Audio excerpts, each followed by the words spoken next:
Hi everyone, and welcome back to another episode of this channel called Patrick the Runner. My name is Patrick Sheridan, and as always I'm here to talk about running. So today we're at Morton Stadium.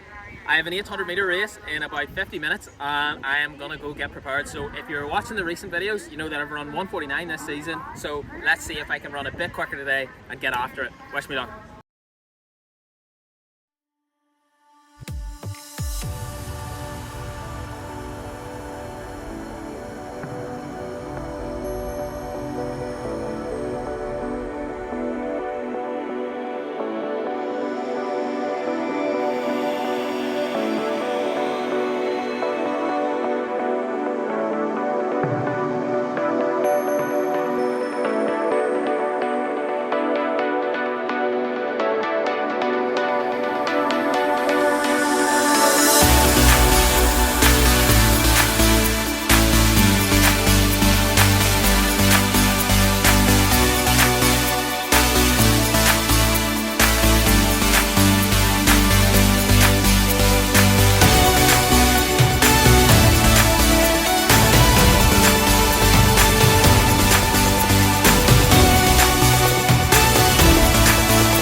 Alright everyone, so that was 1:52.0046, so not entirely happy with it, but not massively disappointed either, because when you get to this level, and I know there's people at levels higher than me and I want to get to the next level and all that there, but when you do get to this level, it's not just a case of every race is going to be a PB, and that still is the second fastest time I've ever run, and I feel like the race went pretty well. I can only describe myself, and I've been saying this for ages, but it is showing in the results.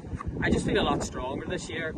500 there, I went through 400 in 53.8, I think it says 53.11, but I think that was what time the pacer had gone through. Also, the pacer was in my lane to start with, and he told me he was gonna go through the first 200 in about 24, 25, so I wanted no part of that, because 24 is obviously like 48 second lap pace, which would get you a 1:36, which would be like a 4 second world record, so you know, wasn't in that sort of shape and didn't want to do that. Obviously these 200s,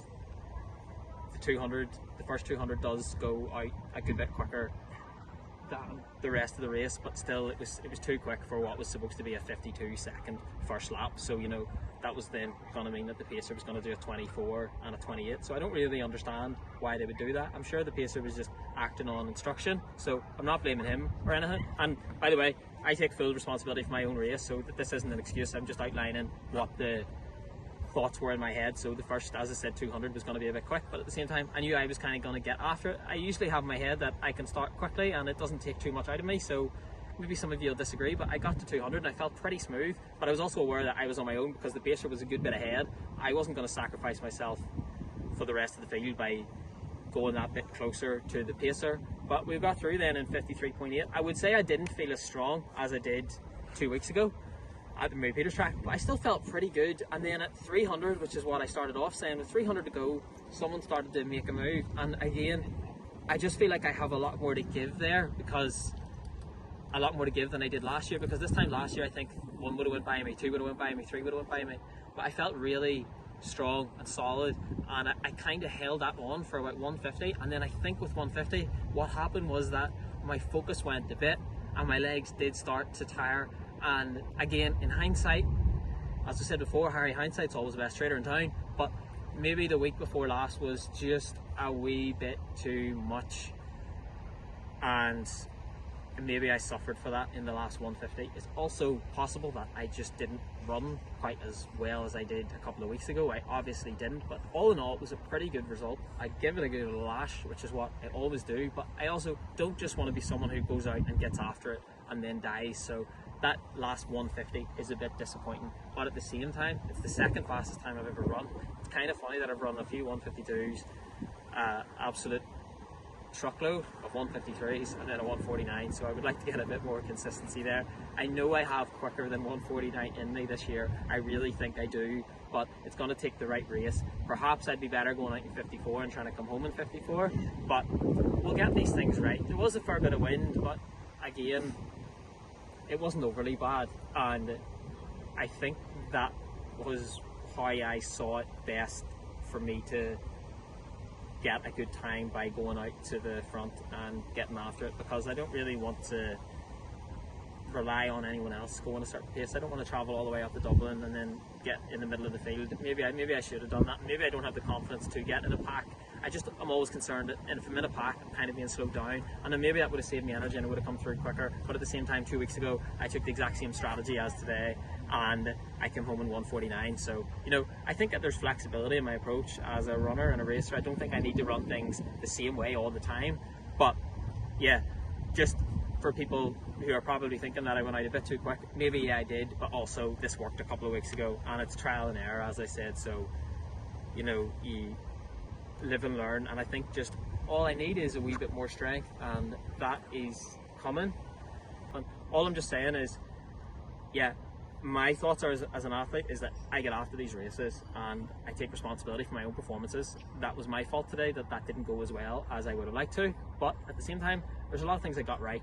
Coming home now with the second fastest time I've ever run, which is a pretty good outcome, and yeah, I'm slightly just disappointed I didn't see it out a bit better, because that's what I know I'm capable of doing. But at the same time, I do know that I'm in the strongest position I've ever been in. So what I was going to do there was 4 by 3 minutes threshold. But again, I think what I've learned over the last 10 days is that sometimes you're a bit better having a wee bit more left in the tank and not overcooking the steak, as I said, because you don't really get too much more out of that, and usually there's more drawbacks than advantages. So if I was to do 4 by 3 minutes there, I probably would just be quite tired. I'm really thirsty now, which is what happens to me after I take the bicarb. So I don't really want to just be doing a session just for the sake of getting one done, because I think after a race like that there, I've got the, I was going to say PB, I haven't got a PB, I've run the second fastest time I've ever run, so I've got the stimulus. Really, we should just go home, get the recovery now, and have a good training week next week, but not overly massive in volume, because I think I need to prioritise the intensity now,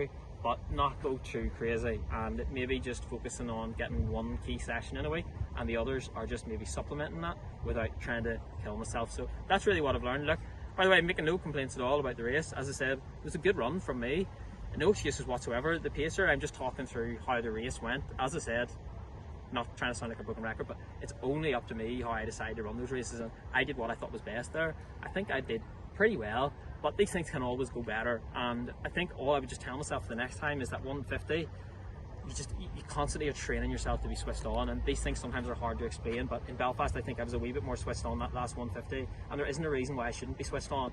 But at the same time, it's easy to say once you're finished. It's just a case of that 150, sometimes your legs go a bit, and that's what happened to me. But I want to be finishing these races a bit stronger, and I think I'm fit enough to do that. As I said though, second fastest time ever. We move on to bigger and better things. Next up for me is a 1500 in Watford. I think I was going to say Manchester, but it's in Watford in about 10 days time, and I'll probably try to run about 3:45 there. Let's see. And then I will have an 800 about a week or two after that. So let's look forward to those things. Let's get back into training, and yeah, that's really all I'll say. Look, as always, thank you very much for watching. Get my other bits of training on Instagram at Patrick the Runner 97. I keep saying this now, but I'm starting to show more content there. Sorry everyone, I was just realizing there as I put the video together that the last bit cut off. So as I was saying, please give me a follow on Instagram at Patrick the Runner 97 if you want to see more content there, because I'm starting to put more stuff on there. Also, I've said this before, but you can get all my training on Strava at Patrick Sheridan. A lot of people ask me questions about my mileage and my workouts, but it's all outlined on my Strava account, so give that a check. And also, please give the video a like if you do enjoy it, because it really does help out the channel and I really do appreciate that. Similarly, please leave any questions or comments in the comment section below, and I'll do my best to get back to you. Also, press that subscribe button if you haven't already and you want to see more. But look, hopefully, well, there will be a lot more to come in the next couple of weeks, a lot more workouts to be showing, hopefully a lot more PBs to show, and I hope that you're all as excited as I am to see them come in. So thank you very much for tuning in. Have a great week, take care, and catch us all later.